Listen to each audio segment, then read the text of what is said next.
परम सत्कायोग गुरु प्यारी सात संगत जी राधा स्वामी जी। सात संगत जी, जब हम अपने सतगुरु पर विश्वास करते हैं तो सतगुरु हमारे विश्वास को किसी भी हाल में टूटने नहीं देते जी। और हम सब ने बाबा जी को कहते हुए सुना है कि कोशिश करने वालों के साथ मालिक हमेशा खड़ा होता है जी। हमें बस मालिक की पहचान करनी आनी चाहिए। लेकिन सात संगत जी, हम इतने पहुँचे हुए तो नहीं हैं कि मालिक की पहचान कर सके जी। लेकिन आज इस घटना को जब आप सुन लेंगे तो यकीन मानिए, जब भी आप मुसीबत में होंगे और आप बाबा जी को पुकारोगे तो बाबा जी हर हाल में आप तक पहुंचकर आपको मुसीबत से बाहर निकाल देंगे जी। लेकिन ऐसी सिचुएशन में आपको किसी भी सूरत में अपनी कोशिश करना नहीं छोड़ना है जी। अगर हम खुद कोशिश ही नहीं करेंगे और बाबा जी को ही पुकारते रहेंगे तो बाबा जी हमारे सामने आकर भी क्यों ना खड़े हो जाए, हम उनकी पहचान ही नहीं कर पाएंगे जी। सात संगत जी, एक सत्संगी आदमी था जी और उसको बाबा जी पर बहुत विश्वास था जी। लेकिन फिर भी बाबा जी ने उसको नहीं बचाया और वो डूबकर मर गया। ये सत्संगी भाई सेवा सिमरन भी बहुत करता था जी। ये सत्संगी भाई एक गांव में रहता था और एक दिन ये अपने घर के आंगन में बैठकर भजन सिमरन कर रहा था जी। तभी गांव वालों का शोर होने लगा कि गांव में बाढ़ आने वाली है, बांध टूट गया है। लेकिन ये जो सत्संगी भाई था, इसको बाबा जी पर विश्वास था कि बाबा जी इसका बाल भी बांका नहीं होने देंगे जी। इसने गांव वालों के शोर को अनसुना कर दी और अपनी भक्ति में बैठा रहा जी। धीरे धीरे नदी का पानी गांव में आने लगा जी और सब गांव वाले अपने घर का कीमती सामान लेकर गांव से बाहर निकलने लगे। कुछ गांव वालों ने इस सत्संगी भाई को भी आवाज दी, लेकिन इसने कह दिया कि आप सब जाओ, मेरे बाबा जी मेरे साथ हैं, मुझे कुछ नहीं होगा। और ये कहकर सत्संगी अपने घर में ही बैठा रहा और अपने रूटीन के काम करने लगा। अब पानी गांव में बढ़ता जा रहा था जी। कुछ और गांव वाले कुछ पुलिस वालों के साथ एक नाव में बैठकर फिर से गांव में ये सोचकर आए कि अगर कोई अभी भी गांव में फंसा हुआ है तो उसकी मदद हो जाएगी जी। जब पुलिस ने गांव वालों के साथ इस सत्संगी भाई को अपने घर में देखा तो उन्होंने अपनी नाव पर से बैठे हुए इस सत्संगी भाई को आवाज लगाई और कहा कि जल्दी से नाव पर चढ़ जाओ, हम तुम्हें बचाने आए हैं। लेकिन सत्संगी भाई ने इनको भी मना कर दिया और घमंड से कहने लगा कि तुम कौन होते हो मुझे बचाने वाले? मुझे बचाने वाले मेरे बाबा जी हैं और वो मुझे कुछ नहीं होने देंगे। पुलिस वालों ने नाव आगे बढ़ा ली और वहां से चले गए जी। अब पानी सिर तक आ गया था और सत्संगी आदमी अपने घर की छत पर चढ़ गया।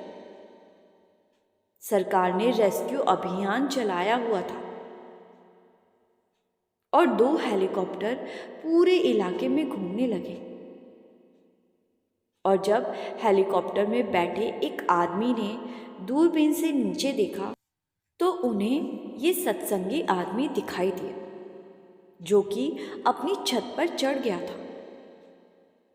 तो हेलीकॉप्टर को थोड़ा नीचे लाया गया और सत्संगी की तरफ एक रस्सी को फेंकते हुए हेलीकॉप्टर में बैठे आदमी ने जोर से कहा कि तुम चिंता ना करो, हम तुम्हें बचा लेंगे। इस रस्सी को पकड़कर ऊपर चढ़ जाओ। लेकिन सत्संगी ने फिर से पूरे घमंड से कहा कि तुम क्या भगवान हो जो मुझे बचा लोगे? मुझे बचाने वाला मेरा सद्गुरु है। तुम यहाँ से चले जाओ, मुझे तुम्हारा एहसान नहीं चाहिए। हेलीकॉप्टर वाले ने सोचा कि बड़ा ही बदतमीज आदमी है और हेलीकॉप्टर लेकर वहां से चला गया। लगभग 7 से 8 दिन के बाद जब बाढ़ का पानी नीचे उतरा तो सब गांव वाले वापस गांव की तरफ आने लगे और सबको ये जानकर बड़ी ही हैरानी हुई कि पूरे गांव में से एक को छोड़कर बाकी सब सही सलामत थे और जो एक मरा था वो वही सत्संगी था जिसको बाबा जी पर विश्वास था या घमंड था, कुछ कह नहीं सकते। जब गांव वालों को पता चला कि सत्संगी भाई की मौत हो गई है तो सब बड़े ही हैरान हुए कि उसका बाबा उसको बचाने क्यों नहीं आया। वो तो बार बार सबको यही कह रहा था कि उसका बाबा उसको बचाने ज़रूर आएगा। उसी गांव में कुछ और लोग भी बाबा जी से जुड़े हुए थे जी, और उन्हें इस बात से ज़रा भी अचंभा नहीं हुआ कि बाबा जी पर विश्वास रखने के बाद भी बाबा जी ने उसकी मदद क्यों नहीं की। तो सब गांव वाले दूसरे सत्संगी लोगों के पास ये जानने के लिए गए कि क्या तुम्हारा बाबा इतना भी शक्तिशाली नहीं कि अपने भक्त को बचा सकता? उस बेचारे को तुम्हारे बाबा पर इतना विश्वास था, उसने सबको ये कहकर मना कर दिया कि उसका बाबा उसको बचा लेगा। ये सुनकर दूसरे सत्संगी थोड़ा सा हंस पड़े और जब गांव वालों ने हंसने का कारण पूछा तो सत्संगी कहने लगे कि बाबा जी तो इसके पास 3 बार आए थे, लेकिन ये उन्हें पहचान ही ना सका। सत्संगी ने गांव के उसी आदमी की तरफ इशारा करते हुए कहा कि जिसने सबसे पहले मरने वाले सत्संगी को आवाज़ लगाई थी, उसने कहा कि सबसे पहले बाबा जी तेरे रूप में उसके पास गए, लेकिन उसने पहचाना ही नहीं कि और मदद लेने से मना कर दिया। फिर बाबा जी ने पुलिस वालों का रूप लिया और फिर से मदद करने पहुंचे, उसने तब भी मना कर दिया। और जब पानी सिर के भी ऊपर चला गया तो फिर से बाबा जी हेलीकॉप्टर में बैठकर मदद करने पहुंचे। उस भाई ने तब फिर से मना कर दिया। अब तुम ही बताओ, इसमें हमारे सद्गुरु की क्या गलती? सद्गुरु ने तो उसको बचाने की बहुत कोशिश की थी, लेकिन अगर वो खुद ही कोई कोशिश नहीं करना चाहता था तो सद्गुरु भी इसमें क्या करते? और जब उसने 3 बार सद्गुरु की पहचान नहीं की तो आखिर में काल ने उसको अपने चुंगल में ले ही लिया। ये जवाब सुनकर गांव वालों की आंखें खुल गई जी, और सबको समझ आ गई कि जब हम मालिक को मदद के लिए पुकारते हैं तो मालिक किसी ना किसी रूप में हमारी मदद करने ज़रूर आते हैं जी। बस हमें पहचान करनी आनी चाहिए जी। सासंग जी, कोशिश करने वालों की कभी हार नहीं होती। मालिक सिर्फ उन्हीं का साथ देते हैं जिन्होंने खुद कोशिश की हो जी। ये बात हमेशा याद रखनी चाहिए कि हाथ पे हाथ रखकर बैठने वालों के साथ मालिक कभी नहीं है। सासंगत जी, अभी आप वीडियो में बने रहिए जी। अब मैं आपको विश्वास पर आधारित एक और घटना के बारे में बताने जा रही हूँ जी। आप सुनकर हैरान रह जाओगे कि बाबा जी अपनी संगत की संभाल इस हद तक जाकर भी करते हैं। सासंगा जी, एक सत्संगी अम्मा अपने पोते के साथ अकेली एक गांव में रहती थी जी। उसके पोते के अलावा उसका दुनिया में कोई नहीं था। अम्मा अपने घर के बाहर ही किराने की छोटी सी दुकान लगाया करती थी जी, और अपना और अपने पोते का गुजर बसर किया करती थी जी। पोते की उम्र लगभग 15 साल की थी, लेकिन पिछले किसी कर्म के चलते पोते को कैंसर हो चुका था जी। और अम्मा ने अपने पोते के इलाज के लिए अपनी तरफ से होने वाली हर मुमकिन कोशिश की थी जी। अम्मा के पास जितने भी पैसे थे वो सब पोते के इलाज में लगा दिए थे जी। अम्मा को विश्वास था कि उसका पोता एक दिन बिल्कुल ठीक हो जाएगा, लेकिन सिर्फ विश्वास के बल पर अम्मा नहीं बैठी थी जी। अम्मा ने अपनी तरफ से बहुत कोशिश की थी, लेकिन एक जगह पर आकर इंसान बेबस हो जाता है जी। जब इलाज के लिए बहुत पैसा चाहिए हो और पहले ही उस इलाज पर सारा पैसा खर्च हो चुका हो जी। अम्मा के पास अब 1 रुपया भी नहीं बचा था जी, लेकिन उसको विश्वास था कि बाबा जी उसकी मदद ज़रूर करेंगे। सासंगत जी, अब आप सुनकर दंग रह जाओगे कि बाबा जी ने इस अम्मा तक कैसे मदद पहुंचाई, और इस अम्मा ने किसी दूसरे रूप में आए बाबा जी को पहचानने में एक पल भी ना लगाया जी, क्योंकि अम्मा बड़ी ही कमाई वाली थी जी। सारी उम्र अम्मा ने भजन सिमरन में ही निकाला था जी। सासंगत जी, इस गांव से 5000 किलोमीटर दूर लंदन में एक हिंदुस्तानी डॉक्टर एक लग्जरी लाइफ जी रहा था जी। ये डॉक्टर बहुत ही बड़ा और माना हुआ था जी। उन दिनों में इंडिया में एक सम्मेलन हुआ था जिसमें दुनिया भर के बड़े बड़े डॉक्टरों ने भाग लिया था जी, और कुछ चुनिंदा डॉक्टरों को अवार्ड भी दिए गए थे जी। जब इंडिया से इनविटेशन इस लंदन में रहने वाले हिंदुस्तानी डॉक्टर के पास पहुंचा, तो इसने भी इस सम्मेलन में भाग लेने के लिए इनविटेशन को स्वीकार कर लिया जी। और सम्मेलन से एक दिन पहले फ्लाइट लेकर ये डॉक्टर दिल्ली एयरपोर्ट पर पहुंच गया जी। जैसे ही एयरपोर्ट से बाहर निकला तो उस समय शाम के 7 बज चुके थे और बहुत तेज आंधी और बारिश चल रही थी जी। सम्मेलन दिल्ली से 150 किलोमीटर दूर किसी जगह पर होना था जी। तो इस भाई ने एयरपोर्ट पर एक टैक्सी बुलाई और उसको सम्मेलन वाली जगह का एड्रेस दिया। सासंगत जी, जहाँ सम्मेलन होना था वहाँ बीच में एक बहुत बड़ी नदी पड़ती थी जी, और इन दिनों दिल्ली में पिछले कई दिन से बारिश चल रही थी जी। तो टैक्सी वालों ने वहाँ जाने से मना कर दिया, क्योंकि उस नदी पर बने पुल से जाना रिस्की था जी, और दूसरा रास्ता जंगलों से होकर जाता था जी, और तब लूट मार वाले माहौल हुआ करते थे जी। तो टैक्सी वालों ने मना कर दिया। अब ये डॉक्टर परेशान हो गया, और एक टैक्सी वाले ने इसको सलाह दी कि आप चाहे तो मेरी टैक्सी ले जा सकते हैं, लेकिन उसके बदले आपको टैक्सी का किराया देना होगा, और जिस हालत में टैक्सी लोगे उसी हालत में वापस भी करनी होगी,